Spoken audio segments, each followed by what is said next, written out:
الفنان مصطفى فهمي.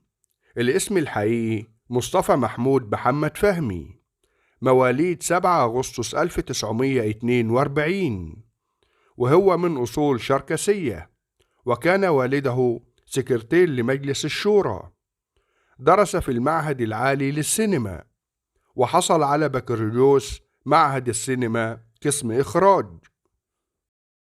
في أيامه الأخيرة تدهورت حالته الصحية بعد إجراء عملية إزالة ورم دماغي في شهر أغسطس 2024، ورحل فجر اليوم الأربعاء 30 أكتوبر 2024 عن عمر ناهز 82 سنة.